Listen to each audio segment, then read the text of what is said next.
और आपने माफियाओं के घर देखे होंगे, आलीशान घर होते हैं। मंगेश यादव का घर कितना बड़ा था, एक झोपड़ी जिसमें खाने को बर्तन नहीं, उसको बता रहे देश का सबसे बड़ा माफिया। बलात्कारी जरूरी है कि उनका घर कोई बिल्कुल 5 स्टार जैसा ही होगा तो गरीब गैंगस्टर नहीं हो सकता क्या? रोटी नहीं खाता, आप उसको गैंगस्टर बताओगे? आपने कहा कि गरीब को गैंगस्टर बता दिया। सर, ये गरीब जब गैंगस्टर बनता है ना, जब उसको शहर दी जाती है तब वो अमीर बनता है।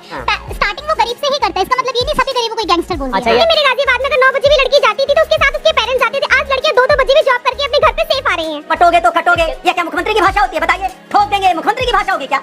माफियाओं को थोड़ी एक रखना है। माफिया की कौन बात कर रहा है? माफिया की कौन बात कर रहा है? हम जीडीपी पर भी बात करेंगे, हम ईज ऑफ डूइंग बिजनेस पर भी बात करेंगे, हम मैन्युफैक्चरिंग पर भी बात करेंगे, इसके अलावा हर एक चीज पर हम बात करेंगे। आपके कोई अतीक अहमद मुख्तार अंसारी जैसे 84 लोग हैं ना, हम इनको बख्शेंगे नहीं। नमस्कार दोस्तों, स्वागत है आपका। आप देख रहे हैं द बात डिबेट। दोस्तों, आज की डिबेट होने वाली है बीजेपी के प्रवक्ता शिवम त्यागी, समाजवादी पार्टी के प्रवक्ता अनुराग भदौरिया और जनता के बीच में। दोस्तों, अखिलेश यादव जी ने मुख्यमंत्री योगी आदित्यनाथ जी के लेकर ट्वीट किए थे, उसी को लेकर ये डिबेट चल रही थी। डिबेट में जब जनता ने अनुराग भदौरिया से सवाल किया तो अनुराग भदौरिया सवालों का जवाब तो नहीं दिया, उल्टे जनता पे चिल्लाने लगे। फिर डिबेट में शिवम त्यागी और जनता ने इसकी अच्छी खासी धुलाई कर दी। खैर दोस्तों, डिबेट काफी मजेदार होने वाला है। आप लोगों से अनुरोध है कि वीडियो को अंत तक जरूर देखिएगा। अगर आप लोग हमारे चैनल को अभी तक सब्सक्राइब नहीं किए हैं तो चैनल को सब्सक्राइब जरूर से कर लीजिएगा। चलिए मेन डिबेट को स्टार्ट करते हैं। चलिए शुरू करते हैं। अभी मैं एक छोटा सा एग्जांपल और देता हूं। आपको याद होगा इस देश में अविमुक्तेश्वरानंद जो शंकराचार्य हैं, उन्होंने इस देश के प्रधानमंत्री को लेकर कई बार काफी सारी टिप्पणी की है। लेकिन जब इसी देश में मेरे देश के प्रधानमंत्री उन्हीं अविमुक्तेश्वरानंद से मिलते हैं तो उनके पैर छूते हैं। होता है भाई, वो गुरु हैं, हमारे सम्मानित हैं, उनके बारे में कोई कुछ भी कहता है या वो कुछ भी कहते हैं तो पलटकर हम उनको गालियां नहीं देते। तो अगर कोई मठाधीश किसी राज्य का, किसी प्रदेश का मुख्यमंत्री है तो आप उनको माफिया नहीं कह सकते। चलिए आते हैं आपके पास अनुराग जी, उन्होंने खुद ही बहुत संक्षेप में अपनी बात कही। उम्मीद करते हैं कि आप भी कहीं पर पूर्ण विराम लगाएंगे अपनी बात में। ये देखिए, आज ही का उनका पोस्ट है अखिलेश बाबू का। योगी मठाधीश सीएम है, फोटो में माफिया कौन लगता है, मैं या सीएम? भाषा से पहचानिए असली संत महंत, साधु वेश में घूमते जग में धूर्त अनंत। धूर्त जैसे शब्द का इस्तेमाल करने की जरूरत है क्या? सवाल यह है कि भारतीय जनता पार्टी जब से सत्ता में आई इस देश के अंदर में, वो भाषा की मर्यादा खो गई है। अच्छा, भारतीय जनता पार्टी रास्ता भटक एनकाउंटर में आप धर्म क्यों देखने लगते हैं, जाति क्यों देखने लगते हैं? वो कह रहे हैं कि उसमें भी जाति खोजते हैं। ये मेरे सवाल का जवाब तो मिलेगा नहीं। अब मैं बता रहा हूं आपको। ये बताइए, अगर आप सुल्तानपुर देखते हैं कि मंगेश यादव को मारा गया। बोल तो रहा हूं, ये 20 साल का लड़का, चूंकि वो मंगेश यादव है, पहली बार उसके ऊपर उसने मुकदमे भी नहीं। आपने 2 दिन पहले आधी रात को उस पर 1 लाख का इनाम घोषित कर दिया। और आपने माफियाओं के घर देखे होंगे, आलीशान घर होते हैं, संगमरमर के घर, आलीशान कोठी बनी हुई, 50 गाड़ियां खड़ी रहती हैं। और आपने रास्ते में चलते हुए उन माफियाओं को देखा होगा कैसे मर्सिडीज उनके यहाँ चलती। मैं बता रहा हूँ, मंगेश यादव का घर कितना बड़ा था, एक झोपड़ी जिसमें खाने को बर्तन नहीं, उसको आप बता रहे देश का सबसे बड़ा माफिया। ये क्या बात करते हैं यार? बताइए, कितने लोग सहमत हैं कि माफिया और जो गैंगस्टर्स होते हैं और बलात्कारी जरूरी है कि उनका घर कोई बिल्कुल 5 स्टार जैसा ही होगा तो गरीब गैंगस्टर नहीं हो सकता क्या? अच्छा, गरीब गैंगस्टर नहीं हो सकता क्या? बताइए। गरीब आपने अतीक अहमद का अभी एग्जांपल दे रहा हूं। रुकिए। अतीक अहमद को जिसने गोली मारी, गरीब गैंगस्टर आप लोगों ने बारी-बारी ये गरीब गैंगस्टर ये बीजेपी प्लीज रुक जाइए, प्लीज रुक जाइए। दो वक्त की रोटी नहीं खा अच्छा, एक चीज बताइए, आप उसको गैंगस्टर बताओगे? अतीक अहमद को जिसने गोली मारी वो गैंगस्टर है क्या? आपको गरीबों को गैंगस्टर बता दोगे आप? अतीक अहमद को जिसने गोली मारी उसके घर में 2 कमरे भी नहीं है, वो गैंगस्टर है कि नहीं है? वो गैंगस्टर है कि नहीं है? हाँ, नहीं बोलो, जल्दी बोलो भाई, बताओ। क्या है? अतीक अहमद को जिसने गोली मारी वो गैंगस्टर है कि नहीं है? इसके मतलब गैंगस्टर है कि नहीं है? यानी कि गरीब से मतलब नहीं होता, कोई किसी गोली मार देगा। बलात्कारी का मतलब गरीब से नहीं होता, किसी के घर में कोई नहीं हो सकता। हालत हो गई है, मतलब कोई किसी को गोली अरे बीच में मत बोलिए प्रभु, प्लीज। अरे इनको फुल स्टॉप ला के देना कोई। अरे प्लीज सवाल पूछ रहे तो मैं क्या करूं? आपकी तरफ देख के बोले ना। मत रुक जाइए ना सर, वो देख रहे हैं कि उनकी बारी कब आएगी। अच्छा, किधर देख रहे हैं? पूछिए। आप सिर्फ मुझे देखिए, आप भी मुझे तो आपको देख रहा हूं, ये मुझे देखना दिक्कत ही है। इन्होंने सिर्फ गैंगस्टर्स में ही जाति नहीं ढूंढी है। इनकी प्रॉब्लम यह है कि इनको हर जगह जाति दिखाई देती है। ये मुख्यमंत्री की भी जाति ढूंढ लेंगे, ये गैंगस्टर्स की भी जाति ढूंढ लेंगे, ये बलात्कारी की भी जाति ढूंढ लेंगे। अभी तो फिलहाल उन्होंने एसटीएफ की भी जाति ढूंढ ली। वो एसटीएफ को कहते हैं कि एक स्पेशल टास्क फोर्स है जो विशेष जाति से है, जबकि वहां पर ओबीसी भी है, एससी भी है, एसटी भी है। लेकिन प्रॉब्लम है इनकी, मैं मानता हूं कि जाति से निकलने की इनको आवश्यकता है। और जहां तक बात उत्तर प्रदेश की है, उत्तर प्रदेश में विशेष कोई ऐसी स्थिति बनी ही नहीं है कि जहां जाति को देखकर किसी का एनकाउंटर हो रहा है, किसी को मारा जा रहा है, किसी को काटा जा रहा है, बिल्कुल नहीं। लेकिन जाति के आधार पर हम किसी को छोड़ने वाले भी नहीं हैं। और चाहे वो कोई भी हो सकता है कि अनुराग भदौरिया और एक इनके सेकंड नेताजी का आजकल मानसिक स्थिति से ऐसी गुजर रहे हैं जहां पर हर जगह उनको जाति नजर आ जाती है, मुख्यमंत्री की, बलात्कारी की, आतंकवादी की, लेकिन हमारे लिए कोई जाति नहीं है, ये ढूंढते रहे।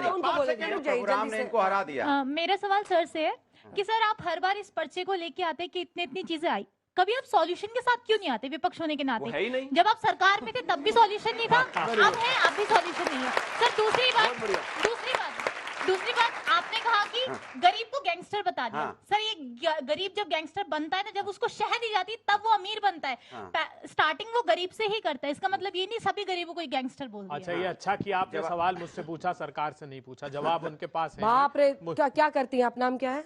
मैम मैं पीजी कर रही हूँ जर्नलिज्म में। अच्छा, आपको बीजेपी की एजेंट लग रही होंगी। मैंने नहीं कहा, अभी आपने बोला ना अधिकार, मैंने कहा कि मुझसे किया। उसका सवाल है, पूछने तो दीजिए ना। मैंने कहा सरकार के पास जवाब नहीं है, अच्छा हुआ मुझसे पूछा, ये बात कही मैंने। बोलिए। हर सवाल का स्वागत। छोटा छोटा जवाब जल्दी से। देखिए, ये जो मर्यादा पुरुषोत्तम राम की बात की, जासु राजप्रिय प्रजा दुखारी सो इन पवसी नरक अधिकारी। राम जी कहते हैं कि उस राजा को नरक का अधिकारी बना देता हूं जिसके राज में प्रजा को दुख भोगना पड़े। ये अयोध्या मर्यादा पुरुषोत्तम राम की बात करते हैं, आरोप लगाते थे कि सरयू को रक्त रंजित कर दिया, राम के भक्तों पर गोलियां चलाई भारतीय जनता पार्टी। आज जानते हैं राम सवाल क्या था? ट्रस्ट का मेरा सिलेबस कुछ और था, क्वेश्चन कुछ और था, आंसर कुछ और है। सभा के खिलाफ बोल रहे हैं, भदौरिया साहब के अपने साथी के खिलाफ बोल रहे हैं। गैंगस्टर। मेरी बात सुनिए, गैंगस्टर मैंने कहा कि इतना बड़ा आरोप गरीबों पर लगा दिया गैंगस्टर, कि गैंगस्टर गरीब होते। दूसरी चीज मैं आखिरी बात कहना चाहता हूं जो लोगों को जानना चाहिए, नृपेंद्र मिश्र राम मंदिर की समिति के प्रमुख हैं, जिन पर भारतीय जनता पार्टी आरोप लगाती थी कि उन्होंने सरयू को रक्त रंजित कर दिया। इसका जवाब भारतीय जनता पार्टी को देना चाहिए। जल्दी से। सर मेरा सवाल आपसे है, मैं जानना चाहता हूं कि विनेश फोगाट कांग्रेस को ज्वाइन किया है। सर क्या जरूरी है किसी को जस्टिस चाहिए तो वो मतलब किसी पार्टी को ही ज्वाइन करेंगी? उनको जस्टिस तो वैसे भी मिल सकता था, बट उन्होंने पार्टी ही ज्वाइन क्यों की? सर तो क्या बात? ये प्रजातांत्रिक अधिकार है और बहुत अच्छा प्रश्न किया, आपके प्रश्न के लिए साधुवाद। प्रधानमंत्री जी को चाहिए था कि न्याय दे देते उन पहलवानों को। वो तो आई थी दिल्ली के दरवाजे पर और प्रधानमंत्री जी तो पहले नाम से पुकारते थे, नाम लेना तक नहीं उचित समझा। तो उनको लगा कि प्रधानमंत्री जी और भारतीय जनता पार्टी जिस भाषा में समझती है उसी में जवाब देना होगा। मैं राजनीति में परास्त करके दिखाऊंगी और ये संदेश समाज में दूंगी कि मेरे साथ न्याय नहीं किया, मैं खुद न्याय देने के। सर मेरा क्वेश्चन आपसे ये है, जैसा कि आपने अभी कहा कि एनकाउंटर हो रहा है, क्राइम हो रहे हैं, तो लोग इन चीजों में ज्यादा बढ़ रहे हैं, बट ऐसा तो नहीं है कोई भी पार्टी हो कोई भी हो, क्या हम कोई भी आम व्यक्ति से कह सकते हैं कि आप ऐसा करें? मैं भी खुद यूपी से बिलोंग करती हूँ, मैंने देखा है कि ये बहुत कम हो गया है। पहले मेरे गाजियाबाद में अगर 9 बजे भी लड़की जाती थी तो उसके साथ उसके पेरेंट्स जाते थे, आज लड़कियां 2-2 बजे भी जॉब करके अपने घर पे सेफ आ रही हैं। आज हालत यह है कि योगी जी ने, अभी उत्तर प्रदेश के मुख्यमंत्री जी ने स्मार्टफोन बांटा था, बांट के गए नहीं थे, स्मार्टफोन लेके निकला बाहर तो लूट लिया गया। कैसे कैसे लोग रहते हैं यार। देखिए हमने देखा है कि 2024 इलेक्शन के बाद योगी जी के ऐसे बयान बहुत ज्यादा आ रहे हैं, तो क्या ये सारी कवायद अपने आप को देश में सबसे बड़ा हिंदू नेता स्थापित करने की है ताकि 2029 में अमित शाह से बेहतर कैंडिडेट हो जाए प्रधानमंत्री के? एक बार वो सीएम बन गए तो संत वाली आइडेंटिटी को इतना असर्ट करने की क्या जरूरत है? मैं मानता हूं क्योंकि वो संत है। अब अगर कोई संत है तो वो संत ही रहेगा। अगर अंजना जी कल राजनीति में आ जाएं, अगर आ जाएं, तो मैं मानता हूं उनकी दोनों पर्सनालिटी बराबर चलेंगे, लोग आपको पत्रकार के तौर पर भी याद रखेंगे और नेता के तौर पर भी। तो अगर कोई संत है, अगर रीति रिवाज के साथ वो इस हिंदू आस्था में विश्वास रखते हैं, अगर वो भगवा पहनते हैं, अगर उन्होंने अपना जो जीवन है वो एक संत के तौर पर जिया है और जी रहे हैं, तो मुझे लगता है कि उसके प्रति सम्मान होना, उस टोले के प्रति सम्मान होना, उस आइडेंटिटी के प्रति सम्मान होना। एक बार मुख्यमंत्री बन गए तो उनको सवालों के जवाब देने होंगे ना। हर बार ये नहीं कह सकते कि मैं संत हूं, मुझ पर हमला मत करो। तो योगी आदित्यनाथ जी ने, आपने भी मुझे लगता है उनके काफी सारे इंटरव्यूज किए, इसका जवाब किए ना, एक एक सवाल का जवाब मिला है आज तक। जब प्रेस कॉन्फ्रेंस करते हैं तो एक एक सवाल का जवाब मिलता है। जब उत्तर प्रदेश की शिक्षा व्यवस्था, कानून व्यवस्था, महिलाओं से संबंधित किसी भी सवाल पर अगर उनसे कुछ भी बात पूछी जाती है तो वो हमेशा जवाब देते हैं। लेकिन जब आप आइडेंटिटी पर बात करते हैं, मैं एग्जाम्पल देता हूं, इस देश में बहुत सारे, और मैं सब धर्मों का सम्मान करता हूं, लेकिन जब वो मेरे देश में माफिया कह देते हैं मठाधीश को, इनकी हैसियत और इनकी औकात है कि ये किसी मौलाना को कह दे माफिया है? इनमें इन मतलब नहीं कह पाएंगे बिल्कुल भी। किसी और कटोगे तो कटोगे, यह क्या मुख्यमंत्री की भाषा होती है? बताइए, ठोक देंगे मुख्यमंत्री की भाषा होगी क्या? बताइए आप, औरंगजेब की आत्मा घुस गई, मुख्यमंत्री की भाषा होगी क्या? ये मुख्यमंत्री की भाषा होगी। मुख्यमंत्री की भाषा होगी कैसे समझाना, कैसे हम एकता बनाएं, कैसे नफरत समाज के अंदर कम हो, कैसे हम उत्तर प्रदेश को एक रखें, कैसे लोगों में आपस में माफियाओं को थोड़ी एक रखना है। नहीं, आपकी माफियाओं को थोड़ी एक रखना है। माफिया की कौन बात कर रहा है? माफिया की कौन बात कर रहा है? माफिया के लिए बोला गया, माफिया के लिए बोला गया। सवाल माफिया पर था। नहीं, उत्तर प्रदेश में पहले जब ये अपनी सरकार में थे 2 एयरपोर्ट्स थे फंक्शनल, हमने 10 बना दिया। हम इस पर भी बात करेंगे, लेकिन अगर ये सोचते हैं कि उसके साथ साथ हम माफिया को छोड़ दें तो हम छोड़ेंगे नहीं। हम जीडीपी पर भी बात करेंगे, हम ईज ऑफ डूइंग बिजनेस पर भी बात करेंगे, हम मैन्युफैक्चरिंग पर भी बात करेंगे, इसके अलावा हर एक चीज पर हम बात करेंगे। और रही बात परीक्षा, रही बात परीक्षा की, 32 लाख परीक्षार्थियों ने अभी परीक्षा दी है उत्तर प्रदेश में। बिल्कुल एकदम कोई भी नकल, कोई पेपर माफिया कोई नहीं आ पाया।